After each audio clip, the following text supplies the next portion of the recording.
అది దేనికి సంకేతం? మీ మీద ప్రజలు విశ్వాసం కోల్పోతున్నారు రోజు రోజుకు, మీ చర్యల వల్ల, మీ పిచ్చి పనుల వల్ల. ఇంకోటి ఏంది, మీరు చేసే చర్యలు ఎట్లున్నాయి? మొత్తం రియల్ ఎస్టేట్ బ్రోకర్ దందానేనా?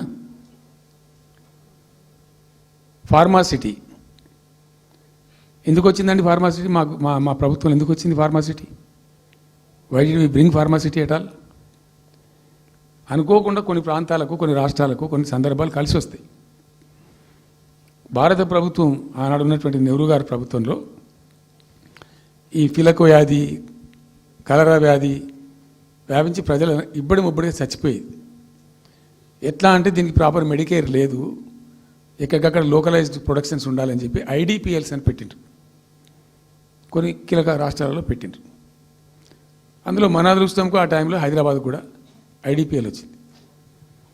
ఐడిపిఎల్ యొక్క పుణ్యమా అని దాంట్లో నుంచి కొంతమంది నేర్చుకొని బయటకు వచ్చి, డాక్టర్ అంజిరెడ్డి కూడా ఐడిపిఎల్ ఎంప్లాయ్, బయటకు వచ్చి వాళ్ళు స్వయంగా పెట్టి చాలా విస్తరించారు. చాలా అంటే చాలా విస్తరించారు. ఆయన దగ్గర, అంజిరెడ్డి దగ్గర పనిచేసిన కూడా బయటకు వచ్చి వాళ్ళు పెట్టుకొని వాళ్ళు విస్తరించారు. ఇట్లా ఏమైపోయింది? Hyderabad has become a medical hub, pharma hub. ఒక ఆయన వచ్చి నాకు డబ్బులు బాగున్నాయి కాబట్టి నేను 10,000 కోట్లు పెట్టి పరిశ్రమ పెడతాను, నడవది, ఎడబడతా అంటే పెడతా అంటే దానికి ఎక్కువ కావాలి. అంటే ఆ ఎంప్లాయీస్, ఆ టెక్నీషియన్స్, ఆ కథా కార్ఖానా ఎక్కడైతే ఉంటుందో అక్కడ సక్సెస్ అవుతుంది. అట్లా ఏమైంది? ఫార్మా యొక్క ఎక్కువ బిల్డ్ అయింది హైదరాబాద్లో. ఫార్మా యొక్క ఎక్కువ బిల్డ్ అయిన ద్వారా చాలా ఇబ్బడి ముగ్గడిగా కంపెనీలు వచ్చినాయి ఇక్కడ.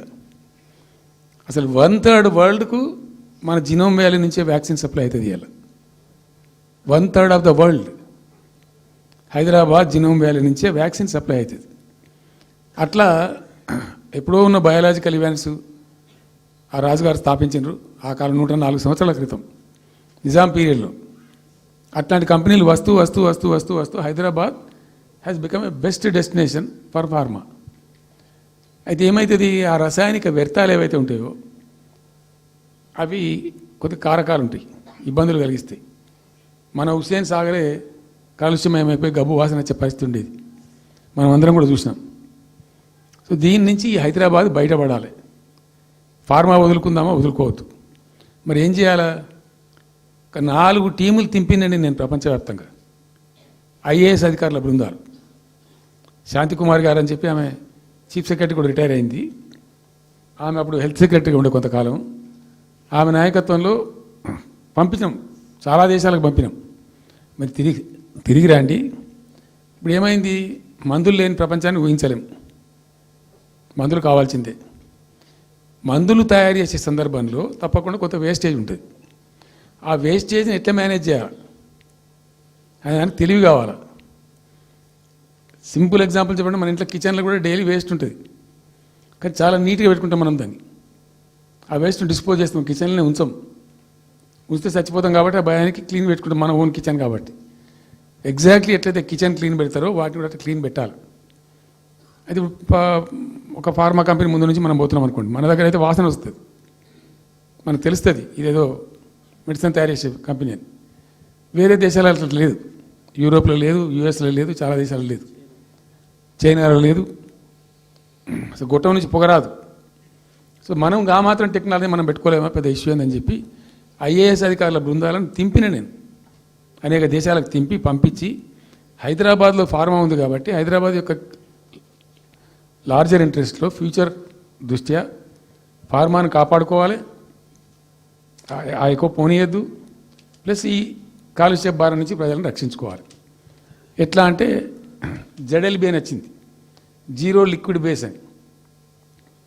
ఆ డిశ్చార్జ్ ఏదైతుంటుందో దాన్ని మొత్తం జీరో లిక్విడ్ చేస్తారు, ఇంకా కాలుష్యం కాదు, ఏం చెడిపోదు, వీళ్ళకి ఇబ్బంది ఉండదు. అది ఇంటర్నేషనల్ లెవెల్లో సక్సెస్ఫుల్గా ఉంది, సక్సెస్ఫుల్గా జరుగుతుంది. అమెరికాలో ఉన్నాయి చాలా కంపెనీలు, యూరోప్లో ఉన్నాయి, ఇంకా చాలా చోట్ల ఉన్నాయి. అవసరం, ప్రతి దేశానికి అవసరమే. అయితే మనం ఆ సిస్టమ్ పెట్టుకోవచ్చు కదా అని చెప్పి ఒక ఫార్మా యూనివర్సిటీ కూడా పెడదాం దాంట్లో అని చెప్పి ఫార్మా ఇండస్ట్రీ తెచ్చినాం.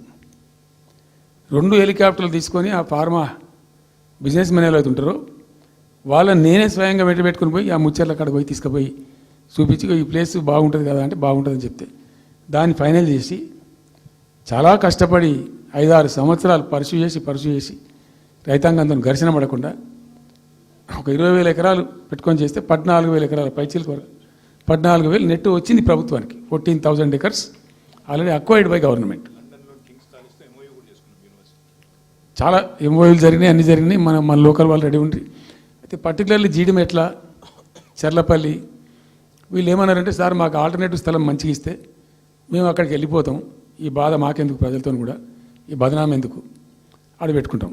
పెట్టి కామన్ అఫ్లియంట్ ప్లాంట్స్ పెట్టి ఒక ఐఏఎస్ అధికారిని పెట్టి దాన్ని నిఘా, ప్రభుత్వ నిఘాలోనే ఈ రసాయనాలు వ్యర్థాలను ఇష్టం వచ్చినట్టు ఎటుపడితే పంపకుండా ఆ నియంత్రణలో జరగాలని చెప్పి పెట్టుకున్నది ఫార్మాసిటీ.